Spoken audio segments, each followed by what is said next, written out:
મહારાષ્ટ્ર અને વાવની ચૂંટણીમાં ભાજપનો ભવ્ય વિજય થયા બાદ હવે પક્ષે ગુજરાતની સ્થાનિક સ્વરાજ્યની ચૂંટણીની તૈયારીઓ પૂરજોશમાં શરૂ કરી દીધી છે। તે વચ્ચે હવે પક્ષમાં નવા સંગઠનની રચનાઓને લઈને રણનીતિ શરૂ કરવામાં આવી છે, જેમાં ગઈકાલે પ્રદેશ પ્રમુખ દ્વારા જે નવી ટીમ બનાવવા માટેના જે નવા ધારાધોરણો નક્કી કરવામાં આવ્યા હતા તે આયાતી નેતાઓ માટે ઘણી બાબત પર ઇશારા કરે છે। નમસ્કાર, ન્યૂઝ રૂમની સાથે હું છું મિક્ષુ ઠક્કર।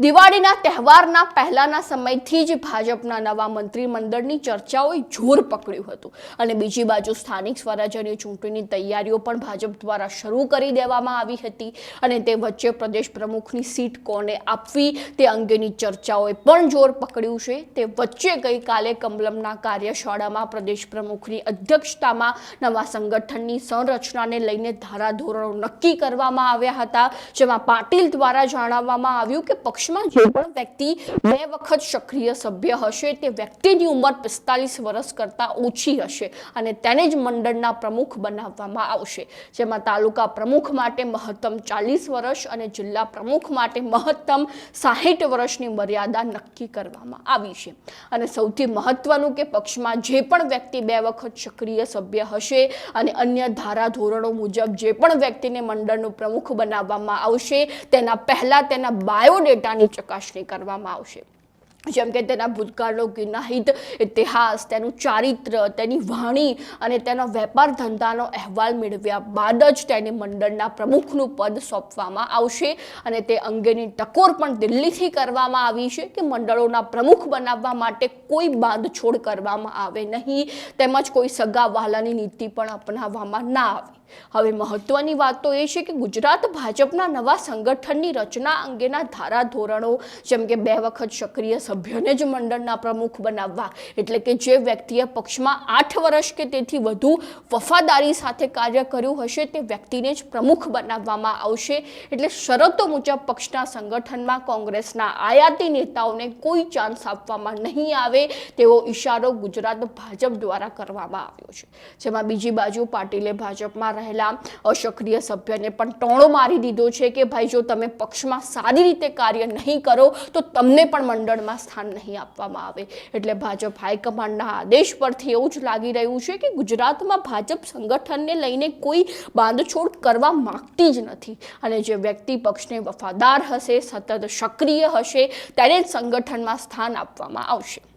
અને બીજી બાજુ જો ભાજપ સંગઠનમાં કોઈ આયાતી નેતાને સ્થાન આપે તો આંતરિક વિવાદ વધુ ફાટી નીકળે અને તેમાં પણ હાલમાં આયાતી નેતાઓને કારણે ભાજપના પાયાના કાર્યકર્તાઓ અને નેતાઓમાં રોષ તો જોવા મળી જ રહ્યો છે। તેથી ભાજપ હાઈકમાન્ડ એવું કોઈ પણ પગલું નહીં ભરે જેનાથી સંગઠનમાં વધુ આંતરિક વિવાદ જોવા મળે। તેમજ સૌથી મહત્વની વાત તો એ છે કે જે આયાતી નેતાઓને ધારાસભ્ય કે સંસદનું પદ મળી ગયું છે તેઓ તો હવે ચિંતામુક્ત થઈ ગયા, પરંતુ જેઓ એ અપેક્ષા સાથે કોંગ્રેસમાંથી ભાજપમાં આવ્યા છે કે ભાઈ ક્યાંય નહીં તો અમને ભાજપના સંગઠનમાં ક્યાંક ને ક્યાંક તો સ્થાન મળી જ જશે, તેવા લોકો માટે આ સમાચાર અત્યંત માઠા કહી શકાય। જ્યારે બીજી બાજુ ટૂંક સમયમાં જ ભાજપના નવા મંત્રીમંડળની રચના થવાની છે, તેમાં પણ એક ખૂબ મોટો પ્રશ્ન બની ગયો છે કે કોંગ્રેસમાંથી જે મોટા માથાઓને મંત્રી પદ આપવાની શરતે ભાજપમાં લાવવામાં આવ્યા છે, જેમ કે અર્જુન મોઢવાડિયા અને CJ ચાવડા, જેઓ ગુજરાત કક્ષાએ કોંગ્રેસના મોટા માથા છે, જેમને મંત્રી પદ આપવાની શરતે કોંગ્રેસમાંથી ભાજપમાં લાવવામાં આવ્યા છે અને તેમને મંત્રી પદ આપવામાં આવશે કે કેમ તે હાલમાં ખૂબ જ મોટો પ્રશ્ન બની ગયો છે। જ્યારે બીજી બાજુ હાલમાં એ પણ ચર્ચાઈ રહ્યું છે કે વાવ બેઠક પર ભગવો લહેરાયા બાદ અલ્પેશ ઠાકોરને મંત્રી પદ આપવામાં આવે કે કેમ, કારણ કે પાટીદાર અનામત આંદોલનની સામે તેમણે ઠાકોર સેનાએ જબરજસ્ત આંદોલન છેડ્યું હતું અને ત્યારબાદ તેઓ કોંગ્રેસમાં જોડાયા હતા, પરંતુ તેમની સામે ઠાકોર સમાજની મોટી વોટ બેંક હોવાને કારણે તેમને મંત્રી પદ આપવાની શરતે ભાજપમાં લેવામાં આવ્યા હતા, પરંતુ તેમના ભાજપમાં જોડાયા બાદ મુખ્યમંત્રી ભૂપેન્દ્ર પટેલના અધ્યક્ષસ્થાને નવું મંત્રીમંડળ પણ રચાઈ ગયું, પરંતુ અલ્પેશ ઠાકોર કે હાર્દિક પટેલને સ્થાન આપવામાં આવ્યું ન હતું। પરંતુ હાલમાં એવી ચર્ચાઓએ જોર પકડ્યું છે કે વાવ બેઠકમાં ભાજપને જીતાડ્યા બાદ અલ્પેશ ઠાકોરને મંત્રી બનાવી શકાય અને તેની સાથે સાથે વિધાનસભાના હાલના અધ્યક્ષ શંકર ચૌધરીને પણ મંત્રી બનાવવાની ચર્ચાઓ ચાલી રહી છે, પરંતુ તેની શક્યતાઓ ખૂબ જ ઓછી છે. હવે જો આપણે અલ્પેશ ઠાકોરની વાત કરીએ તો તેઓ આયાતી નેતા છે અને તેમને જો મંત્રી પદ આપવામાં આવે તો ભાજપમાં આંતરિક વિખવાદ જબરજસ્ત ફાટી નીકળે અને તેમની સાથે અન્ય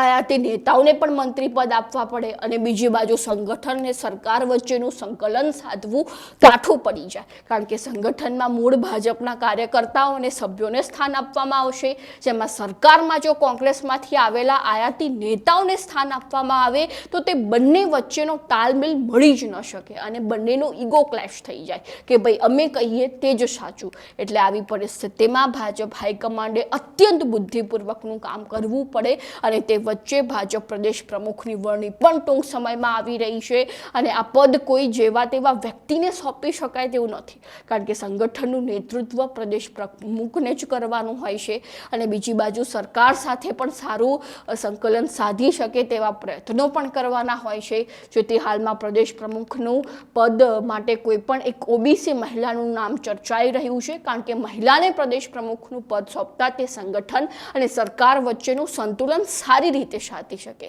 અને એક મહિલા સશક્તિકરણનું ઉદાહરણ પણ પ્રસ્થાપિત થઈ શકે. જોકે ભાજપને હંમેશાથી સરપ્રાઇઝ નામ જાહેર કરવાની આદત તો છે જ અને હાલમાં તેને લઈને પણ ભાજપના મોટા નેતાઓ વિમાસણમાં દેખાઈ રહ્યા છે કે ભાઈ પ્રદેશ પ્રમુખના નામની જાહેરાત ક્યારે થશે અને તેમના પદ પર કોણ હશે. જોકે તાજેતરમાં દિલ્હી ખાતે પ્રદેશ પ્રમુખ CR પાટીલ અને વિધાનસભાના અધ્યક્ષ શંકર ચૌધરીની મિટિંગોનો દોર શરૂ થઈ ગયો છે અને હવે તો મુખ્યમંત્રી ભૂપેન્દ્ર પટેલ પણ ટૂંક સમયમાં પોતાના અંગત કામોને કારણે દિલ્હી જવાના છે અને તે સમયે પ્રદેશ પ્રમુખનું નામ મુખ્યમંત્રીને સોંપવામાં આવે તેવી શક્યતાઓ હાલમાં દેખાઈ રહી છે. તો હવે જોવું રહ્યું કે સંગઠનને સરકારમાં કયા વ્યક્તિઓને પદ આપવામાં આવે છે. તો આવી જ નવી માહિતીને જાણવા માટે ફોલો કરતા રહો ન્યૂઝરૂમ.